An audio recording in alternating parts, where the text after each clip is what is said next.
Morning everyone, कैसे आप लोग हैं? उम्मीद करते अच्छे ही होंगे। आइए आज हम दिए गए स्टेटमेंट को क्वाड्रेटिक क्वेश्चन में कैसे कन्वर्ट करते हैं। पर देखिए क्वेश्चन क्या कर रहा है उसको हम लोग देखते हैं। कह रहा है the area of the rectangular curve plot is the 528 metre square. कह रहा है रेक्टेंगुलर कर्व प्लॉट जिसकी एरिया कितना दिया गया 528 मीटर स्क्वायर दिया गया है। और उसके बाद कह रहा है the length of the plot in the metres is 1 more than twice its breadth. जो रेक्टेंगुलर का प्लॉट है, प्लॉट की जो लेंथ है वो ब्रेथ का 2 टाइम्स से एक मोर देन है। तो हमें क्या करना है, इसको पहले कन्वर्ट करना है क्वाड्रेटिक इक्वेशन में। तो आइए तो पहले हम क्या करते हैं, सबसे पहले एक रेक्टेंगुलर का प्लॉट का डायग्राम बनाते हैं। ये है ये एक रेक्टेंगुलर का प्लॉट जिसका नाम ABCD हमने दे दिया। अब ये इसका ब्रेथ, इसका क्या जानते हैं, इसको इसका ब्रेथ मानते हैं। क्या मान लेते हैं इसको? Breadth B। और ये इसका क्या हो जाएगा? लेंथ। क्या कह रहा है कि जो इसका लेंथ है उसके ब्रेथ के, उसी प्लॉट के ब्रेथ के 2 टाइम्स से एक मोर है। अगर इसका ब्रेथ 2 मीटर हो जाएगा तो इसका लेंथ इसके 2 गुना, 2 का 2 गुना 4, 4 में एक और डालोगे कितना आएगा 5। यानी क्या होगा, जो इसका लेंथ होगा इसके ब्रेथ का 2 टाइम्स से एक अधिक है। अगर इसका ब्रेथ 2 होगा तो इसका लेंथ 2 का 2, 2 2 जा 4 प्लस 1 यानी 5 होगा। अगर इसका ब्रेथ 5 होगा तो 5 का 2 टाइम्स यानी 10, 10 में 1 डालेंगे 11, तो इसका लेंथ कितना हो जाएगा? 11 हो जाएगा। अगर मान लो अगर इसका लेंथ, अगर इसका ब्रेथ सॉरी अगर मान लो इसका ब्रेथ अगर x मीटर होगा तो इसका लेंथ जो हो जाएगा वो कितना हो जाएगा? 2x plus 1 metre. कितना हो जाएगा? 2x plus 1 metre. आइए देखते हैं क्या क्या दिया है। कह रहा है एरिया दिया गया है, एरिया ऑफ प्लॉट। प्लॉट का एरिया कितना दिया गया हमको? 528 मीटर स्क्वायर। तो ये जो लेंथ है किसके ऊपर डिपेंड है? ब्रेथ के ऊपर। जब लेंथ तो ब्रेथ के ऊपर डिपेंड है, जब तक आपको ब्रेथ का मान नहीं पता होगा कि आप लेंथ का वैल्यू फाइंड कर सकते हैं? नहीं। आइए सब रखिए, सब सिखाएंगे धीरे धीरे। ब्रेथ सबसे पहले हम क्या करते हैं, ब्रेथ जो इसका ब्रेथ होगा कितना उसको लेट कर लेते हैं। जो ब्रेथ ऑफ प्लॉट इसको लेट कर लिया, कितना? x मीटर, ये लेट किया मैंने। अब उसके बाद अकॉर्डिंग टू क्वेश्चन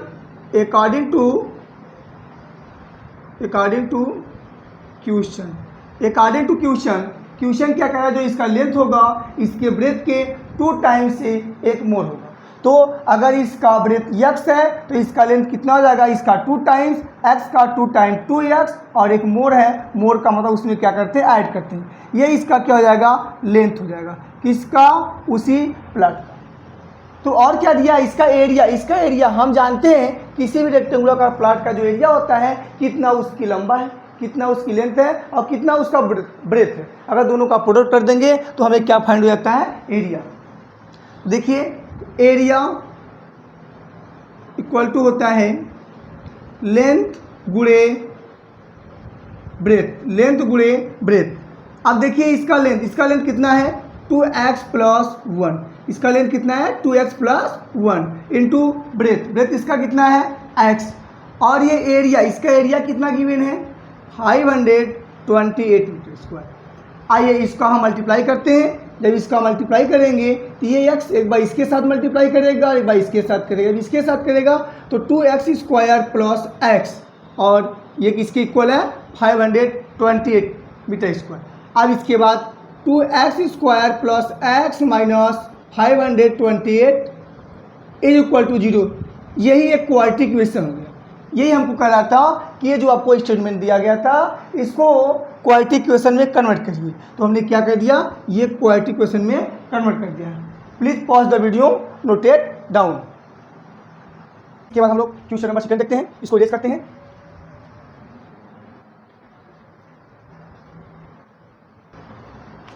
देखिए बेटा क्या बोलता है, क्या दिया? The product of 2 consecutive positive integer is 306। कह रहा है कि 2 पॉजिटिव इंटीजर है और कैसे हैं, दोनों कॉन्जिक्यूटिव हैं, उनका प्रोडक्ट कितना दिया है? 306।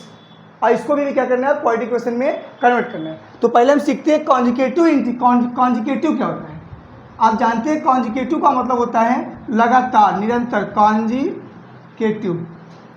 जैसे कॉन्जिकेटिव नंबर क्या होता है? अगर 5 का कॉन्जिकेटिव नंबर उसमें एक ऐड कर दो, कितना आएगा? 6, यानी 6 का कॉन्जिकेटिव नंबर 7, 7 का कॉन्जिकेटिव नंबर 8, यानी जिसका पूछे उसमें एक ऐड करो। यानी कि अगर हमें ये 6 कैसे आया?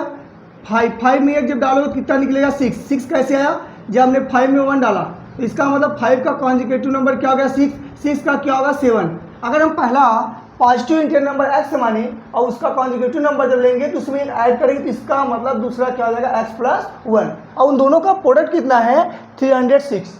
कितना है? 306। तो आपको उम्मीद करते हैं समझ में आया होगा। चलिए हम लोग देखते हैं सॉल्यूशन में।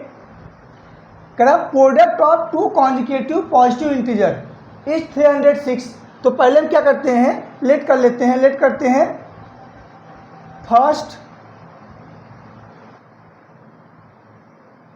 First positive integers be x। अब सेकेंड कॉन्जुगेटिव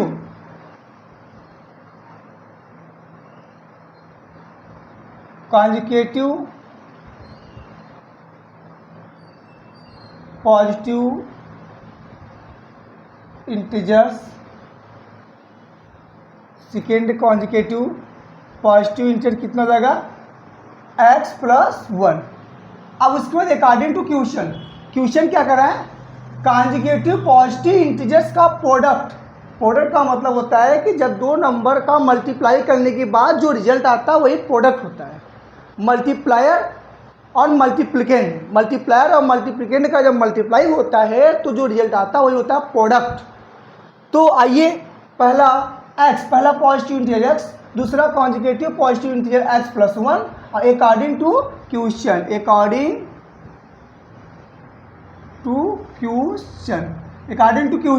क्या कर रहा है? दोनों का प्रोडक्ट कितना दिया गया? 306, यानी कि पहला पॉजिटिव इंटीजर और इंटू दूसरा consecutive positive integer equal to कितना दिया गया? 306। तो पहला कितना बेटा? x और दूसरा कितना हो जाएगा? x plus 1 is equal to 306। अब इनका मल्टीप्लाई करिए, x square plus x equal to 306। अब इसको इस बगल लाइए, x square x minus 306 equal to 0। ये क्वालिटी इक्वेशन बन गया। हमको यहीं तक करना है और इसके बाद इसको सॉल्व करेंगे तो हम अगले एक्सरसाइज 5.2 में सॉल्व करना है। 4.2 में सॉल्व करना है। एक्सरसाइज 4.2 में बस इतना ही करना है कि इससे पहले हम जो लगा के आए उसमें हमको क्या सॉल्व करने को मिला था? उसमें यह था कि हमें केवल क्वालिटी इक्वेशन बनाना था और ये एक स्टेटमेंट में दिया है, इसको भी क्वालिटी इक्वेशन बनाना है। तो ये क्वालिटी इक्वेशन का फॉर्म हो गया और इसका इंटीजर्स हम फाइंड करेंगे एक्सरसाइज 4.2 में फैक्टराइजेशन मेथड से, और एक्सरसाइज 4.3 में हम सॉल्व करेंगे सीधा 4 फार्मूला से। तो please pause the video, notate down. देखिए बेटा अगला सवाल क्या बोल रहा है। अगला ये कह रहा है कि जो रोहन की मम्मी है, Rohan mother is 26 years older than him. कह रहा है कि जो रोहन की मम्मी है अपने बेटे रोहन से 26 साल बड़ी है। The product of their ages is 3 years from now. अब से 3 साल बाद दोनों की उम्र का जो एज है, दोनों की उम्र की गुणनफल 360 हो जाता है। तो we will like to the find Rohan present age, मतलब हम रोहन का प्रेजेंट एज कैसे फाइंड करेंगे। तो हम पहले क्या करते हैं, यहाँ पर जो रोहन की मम्मी है रोहन से 26 साल बड़ी है, तो रोहन की मम्मी रोहन के ऊपर डिपेंड है कि रोहन मम्मी की एज के ऊपर डिपेंड है। ये पॉसिबिलिटी नहीं है कि रोहन अपनी मम्मी की एज के ऊपर डिपेंड है। रोहन की जो मम्मी है वह रोहन से 26 साल बड़ी है। अगर मान लीजिए अगर रोहन की एज 6 साल होगा तो उसके मम्मी की एज 6 + 26 = 32 ईयर्स होगा। अब बताइए अगर हमारा एज बढ़ेगा क्या मम्मी पापा की एज नहीं बढ़ेगा? ब्रह्मांड में सभी वस्तुओं की एज बढ़ती है या किसी का एज बढ़ने के साथ साथ सभी प्रकार का वस्तु, कौआ, चिड़ई, पक्षी, सभी का एज बढ़ता है। तो आइए हम लोग क्या करते हैं, पहले Rohan's mother age is 26 year older than him. जो रोहन की मम्मी का जो एज है वो रोहन के एज से 26 ईयर्स क्या है? ग्रेटर है।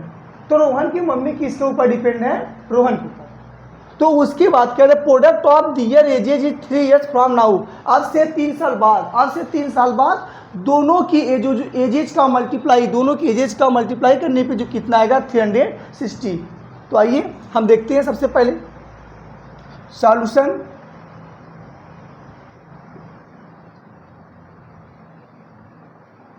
Present age of Rohan's x year. According to question जो रोहन की मम्मी का एज है वो रोहन से 26 साल मोर देन है, 26 साल अधिक है। अगर इनका एक्स है तो उनकी मम्मी का एक्स प्लस 26 ईयर्स, यानी क्या बोलेंगे, Rohan's mother present age x plus 26 year, 26 years लिखे तो आप लोग वाई समझ जाएंगे। अब उसके बाद क्या करें, आफ्टर 3 ईयर्स, अगर 3 साल अगर रोहन की एज बढ़ेगा तो क्या उनकी मम्मी की एज में इंक्रीमेंट नहीं होगा? अगर रोहन की एज में इंक्रीमेंट होगा तो क्या उनकी मम्मी की एज में इंक्रीमेंट नहीं होगा? जरूर होगा। तो आइए हम क्या करते हैं, आफ्टर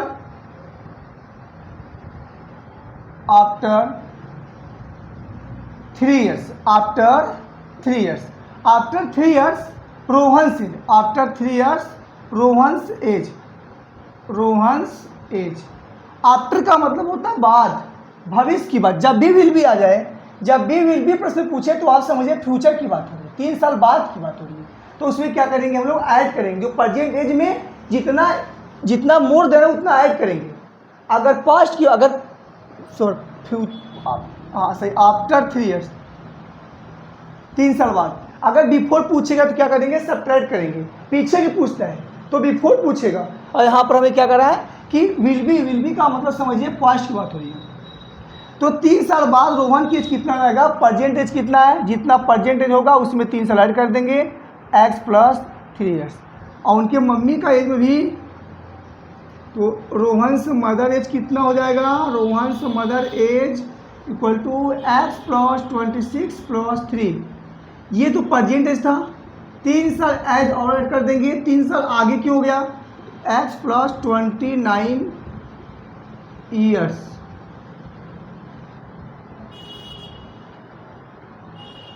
अब इसके बाद देखिए, अकॉर्डिंग टू क्वेश्चन क्या करा, 3 साल बाद आफ्टर 3 ईयर्स दोनों के एजेस का प्रोडक्ट कितना दिया गया, 360।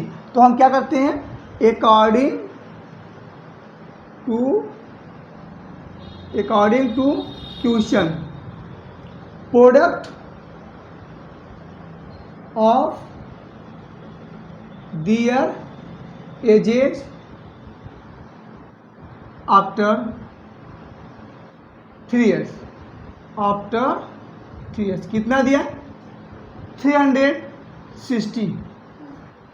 Product of their ages after 3 years की बात, 3 ईयर्स आफ्टर का एज इनका कितना है, रोहन्स की एज कितना है, एक्स प्लस 3, उनकी मम्मी का कितना है, x plus 29 is equal to कितना लगेगा, 360। अब इसको सॉल्व करिए। अब इनको जब सॉल्व करेंगे तो ये हम आइडेंटिटी क्लास 9 में पढ़ेंगे, एक्स प्लस ए, एक ब्रैकेट में दूसरे ब्रैकेट में एक्स प्लस बी होगा, तो हो जाएगा X square plus first bracket में A plus B into X plus A B. तो आइए जब ऐसा आगे तो हम करते हैं इनका एक्स स्क्वायर प्लस 3 प्लस 29 इंटू एक्स प्लस इन दोनों का मल्टीप्लाई, 3 इंटू 29 इक्वल टू 360। तो एक्स स्क्वायर प्लस 129 में 3 जोड़ेंगे तो 32x प्लस 29 में 1 ऐड करेंगे 30 3 या 90, लेकिन 3 कम कर देंगे तो कितना आएगा, 87 इक्वल टू 360 डिग्री। अब x square plus 32x plus 87 minus 360 is equal to 0। अब उसको इसमें इसको सब्ट्रैक्ट करिए, 10 में से 7 जाएगा 3, 10 में से 7 जाएगा 3, बचा 5, 15 में से 8 जाएगा 7 और plus 32x plus x square. यही इनका क्वाड्रेटिक इक्वेशन बना। ये इनका क्या बन गया, क्वाड्रेटिक इक्वेशन। ये क्या हो गया मेरा, क्वाड्रेटिक इक्वेशन। ये हो गया मेरा क्वाड्रेटिक इक्वेशन। अगर इनको सॉल्व कर देंगे तो इनका एज को हम आराम से फाइंड कर लेंगे, इनका प्रेजेंट इनके मम्मी का क्या है और रोहन का एज क्या है, इसको हम फाइंड कर लेंगे। Please pause the video, note it down. देखिए ये train travel A distance of 480 kilometre eight uniform speed. If the speed had been the 8 km प्रति hours less then it would have taken 3 hours more than to cover the same distance. We need to find the same speed of train। कह रहा कोई train है, ये distance को, वो distance कितना है 480 किलोमीटर का डिस्टेंस को ट्रैवल करता है यूनिफॉर्म स्पीड से। उसकी स्पीड ना तो कम होती ना तो वैसी होती है। If the speed had been 8 kilometre प्रति हावर लेस, अगर उसकी 8 किलोमीटर प्रति घंटा उसका स्पीड कम हो जाए then it would have taken 3 hours more than to cover the same distance. कहने मतलब कि अगर उसका स्पीड 8 किलोमीटर प्रति आवर्स कम कर दिया जाए तो जितना समय पहले लेता था उससे 3 आवर्स 3 घंटा और अधिक समय लगेगा। देखिए तो क्या क्या दिया, मान लीजिए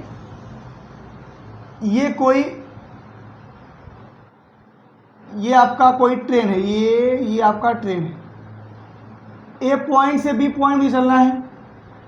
आप समझिएगा ये मेरा कोचिंग है, करेंट कोचिंग क्लासेस, और ये मेरा घर है। ये क्या है, मेरा घर। अब मेरे घर से मेरा कोचिंग 480 किलोमीटर की डिस्टेंस पर।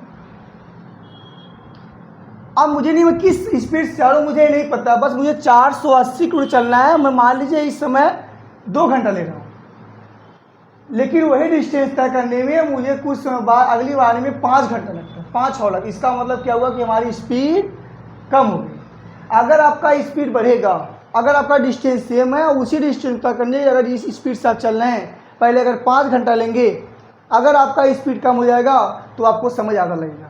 अगर आप अपनी चाल को कम कर देंगे, स्पीड कम कर देंगे, तो आप टाइम ज़्यादा लेंगे।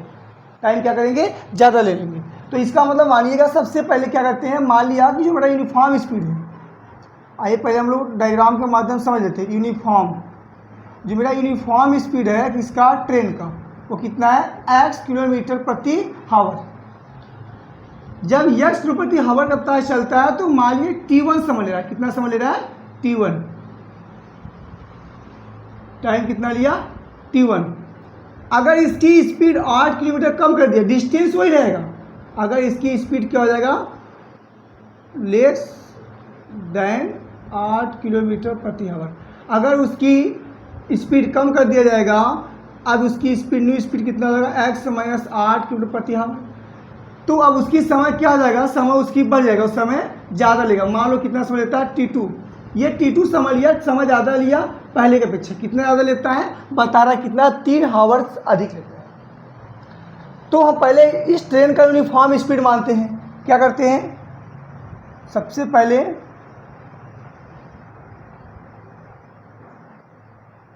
यूनिफॉर्म स्पीड, ट्रेन का यूनिफॉर्म स्पीड कितना है, x किलोमीटर प्रति आवर। और उसको डिस्टेंस कितना कवर करना है, मुझे डिस्टेंस कितना गिवन दैट है, 480 किलोमीटर। अब उस समय टाइम लेंगे, उस समय का टाइम जब आपका यूनिफॉर्म स्पीड x हो, उस समय टाइम जब आपका यूनिफॉर्म स्पीड x हो, जब x स्पीड चलेगा उस समय का time t1। Time equal to क्या होता है, आप जानते हैं, टाइम इक्वल टू होता है डिस्टेंस बटे स्पीड।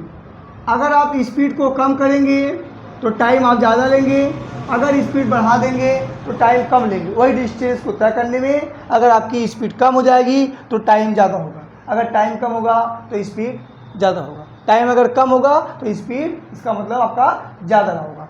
तो आइए हम देखते हैं, ये टाइम t1 टाइम तब का जब उसकी स्पीड कितना था, x। तो time equal to distance by speed. Distance कितना है, 480 किलोमीटर बाई x।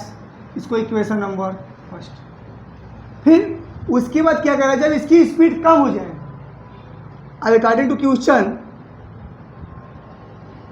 क्वेश्चन क्या कर रहा है, जब इसकी स्पीड कम हो जाएगा उस समय जब उसकी स्पीड कितना कम हो रहा है 8 किलोमीटर, यानी क्या आ जाएगा तब उसका टाइम कितना दिया t2, फिर t2 मतलब time equal to distance by speed, distance आपका वही रहेगा 480 किलोमीटर, और इसका जो स्पीड है ये स्पीड कितना x माइनस 8 कम हो गया, x माइनस 8 हुआ, इसको इक्वेशन नंबर 2। फिर बोला according to question, according to question क्या कर रहे हैं, जब इसकी स्पीड 8 किलो प्रति घंटा कम हो जाएगा उस समय क्या करेगा, ये पहले वाले समय से 3 घंटा ज़्यादा लेगा, यानी कि जो इसका T2 है ये पहला समय जितना होगा उसमें 3 घंटा मतलब 3 घंटा ज़्यादा लेगा, तो T2 मतलब 480 by x minus 8 equal to T1 480 by x plus 3। इसको आगे यहाँ सॉल्व करते हैं। अब इसको इस साइड लाइए, तो 480 x minus 8 equal to minus 480 by x equal to 3। अब इसके बाद यहाँ पे 480 यहाँ भी सेम है, इनको क्या कर लेंगे, कॉमन करेंगे, इनको कॉमन कर लेंगे तो क्या होगा 1/1 x minus 8 minus 1 x is equal to 3। अब इसके बाद ये यहाँ मल्टीप्लाई कर रहा है, वहाँ जाकर क्या करेगा डिवाइड करेगा, और ये इसके साथ मल्टीप्लाई इसके साथ, जब ये इसके साथ करेगा तो क्या होगा एक्स माइनस इनका इसमें एक्स प्लस 8 बटे में x minus 8 equal to 3 by 480। ये गया, कितना बचा 8 और 3 1 जा 3 3 6 80। अब इसका मल्टीप्लाई